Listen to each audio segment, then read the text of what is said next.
Hello, I'm Roger Baker, Executive Director of the Stratfor Center for Applied Geopolitics at RANE. This podcast is brought to you by RANE Worldview, the premier digital publication for objective geopolitical intelligence and analysis. Find out how RANE can help you stay ahead of global events at ranenetwork.com.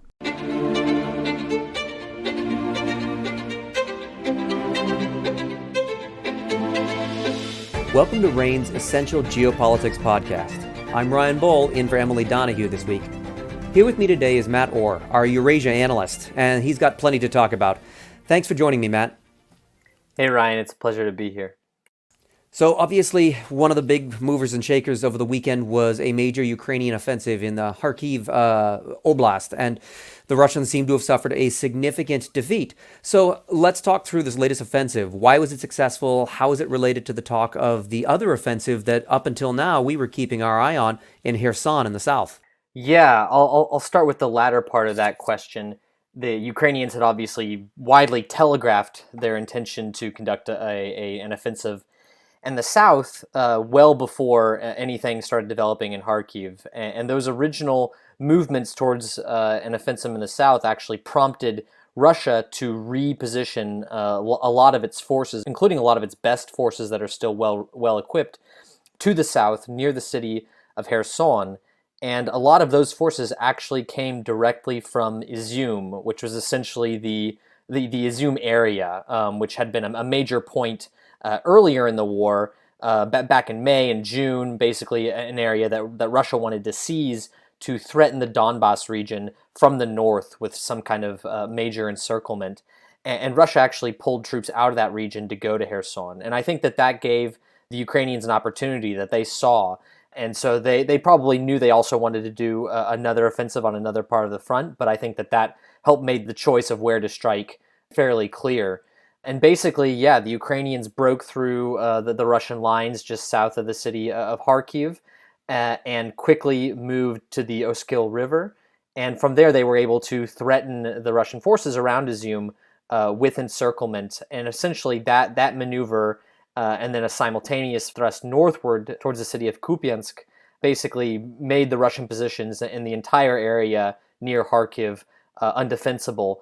And that prompted the Russians to withdraw, although they did lose quite a bit of equipment that they had been accumulating in those areas for quite some time. And this will significantly complicate their logistics and their ability to threaten the Donbas. So it appears that the offensive that we're seeing in Kharkiv is not over, and it's highly interrelated with what we're seeing in Kherson.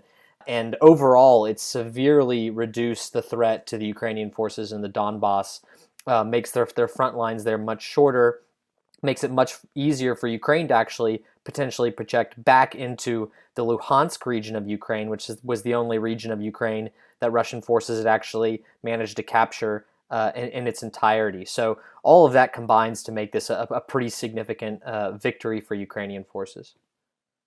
So we can assume that the Russians are going to take this lying down. So how have the Russians responded to this offensive so far? Yeah, the Russian response to this offensive may even be more significant than the offensive itself. It's prompted a lot of changes within Russia. There's been a stark kind of change within the narrative in Russia, both on official media and on unofficial sources, social media, Telegram channels, things like that, where the tone of the conversation has become much more pessimistic and a little bit panicked about the overall trajectory of the war. Basically, there are widespread calls to escalate the war in some way, because the perception is growing that the special military operation, as it's called in Russia, is not going according to plan. And naturally, that's leading a lot of people to question, well, if we're not on a trajectory to win, then we need to do what it takes to win. And that's going to be a really notable change within Russia. Obviously, the Kremlin has avoided mobilization measures for a long time for pretty obvious political reasons. It's a very politically risky thing to do. It would touch a lot of Russians who have not been touched by the war yet, if there's this idea that their husbands and sons might be called up for some sort of mandatory military service. So it's not something that they want to do, but now it appears that there's a lot of desire to discuss this more openly within Russia, and now the Kremlin is having to respond more actively to these calls for mobilization. The other way that the Russians are responding is by increasingly looking for ways to escalate without, again, actually conducting more mobilization. And so in recent days, we've seen a significant uptick in Russian strikes on Ukrainian civilian infrastructure, first on power stations, and now more recently on dams and waterworks to deprive drinking water and flood certain areas of Ukraine. Basically, that would contribute to war fatigue in Ukraine is the idea, or to show the Ukrainians that, right, it being successful on the battlefield will come with significant cost increases for Ukraine. So all of that combines to create a picture that suggests that Russian authorities are becoming increasingly concerned about the trajectory of the war. And if we speak even more long term, this party of war, this party that really expected a much bigger victory in Ukraine and to take significant Ukrainian territories with relative ease, or to at least have something that was very clearly a victory, that fairly large electorate of what used to be Putin's base is now increasingly disgruntled. And while that doesn't necessarily pose any threats to him or his regime in the near term, if we start thinking longer, and if the Ukrainians are able to string together a continued series of victories, then this does bring up all kinds of questions about the future of Putin and what does Russia look like after him.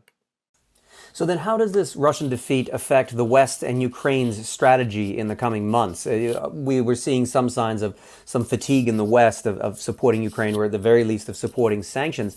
Does that change this trajectory? Well, I think this solidifies a trajectory that's favorable to Ukraine before a lot of that war fatigue that you mentioned actually really kicks in a lot more. I think that what we're seeing now in terms of war fatigue is still relatively minor. Again, if we talk about Europe, it's mostly fringe political parties, and the size of a lot of these protests against government support for Ukraine and things like that are relatively small by comparative standards.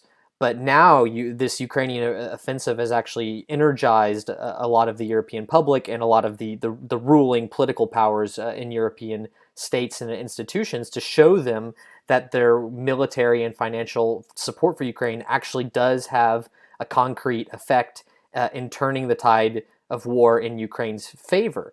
And that is very dangerous to Russia because it undermines Russia's primary message to European politicians and the European public, which is the exact opposite, which is that your weapons won't actually ever have an effect on the battlefield. And of course, that idea has been fairly thoroughly discredited. So I think that more than anything, I think this will prompt a continuation and possibly even more Western support for Ukraine well before the actual peak of any political repercussions or backlash for doing so. So I think it's potentially a very favorable development for Ukraine in that respect. Well, it's obviously a topic at the top of a lot of people's minds, and I'm glad that you're tracking it for us, Matt. Sure thing. Understanding geopolitics is critical to future planning, whether you run a multinational conglomerate or you're planning a trip to a place you've never been. RANE offers businesses a complete geopolitical intelligence solution with Worldview for enterprises. Our app delivers forward-looking, enterprise-level analysis and tools that enhance your ability to understand what happens next. Learn more about RANE's geopolitical intelligence solution at ranenetwork.com. That's RANE network.com. I'm Ryan Bohl. Thanks for listening.